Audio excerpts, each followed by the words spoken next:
आणि आता येणार आहोत राज्यातल्या महत्त्वाच्या बातम्यांकडे। राज्यातले दुष्काळाचा आढावा घेण्यासाठी छत्रपती संभाजीनगरमध्ये मुख्यमंत्री एकनाथ शिंदेंनी एक आढावा बैठक बोलावली होती। पण या बैठकीला 8 पैकी 5 पालकमंत्र्यांनी दांडी मारली आहे। 5 पैकी फक्त 2च पालकमंत्री या बैठकीला उपस्थित राहिले।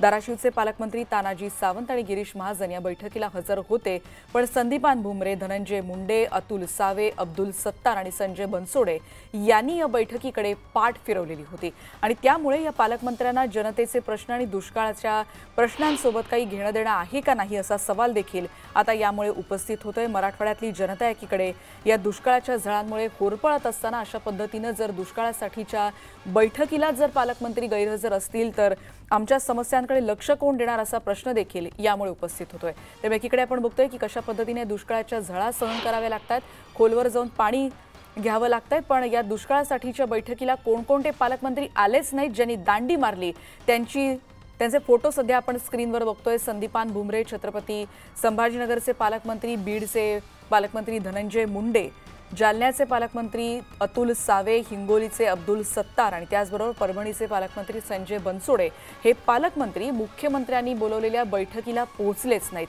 आपल्याला माहिती आहे राज्यातली एकीकडे परिस्थिती काय आहे आणि मोठ्या प्रमाणात एकीकडे बाष्पीभवन होत चाललंय। पावसाळा अजून काही दिवस का होईना दूर आहे आणि एकीकडे साठा संपत चाललेला आहे आणि एकीकडे विरोधकांनी देखील यावरच आता प्रश्न उपस्थित करायला सुरुवात केली। बघूयात नाना पटोले यांनी या संदर्भात नेमकी काय प्रतिक्रिया दिली आहे।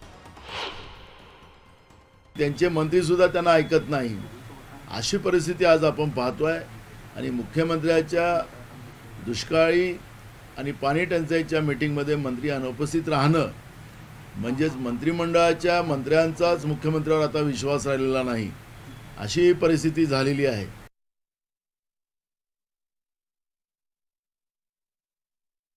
आरोप केलेले सध्या आपण बघितले आणि हे 5 पालकमंत्री तिथे का उपस्थित राहिले नाहीत आणि हा पाणी प्रश्न कशा पद्धतीने गंभीर आहे याकडे देखील आपण लक्ष देणार आहोत। एकीकडे जर आपण ग्राफिक्सच्या माध्यमातून बघत असू तर मराठवाड्यामध्ये कशा पद्धतीने पाणी साठा घटतोय हे देखील आपण बघतोय।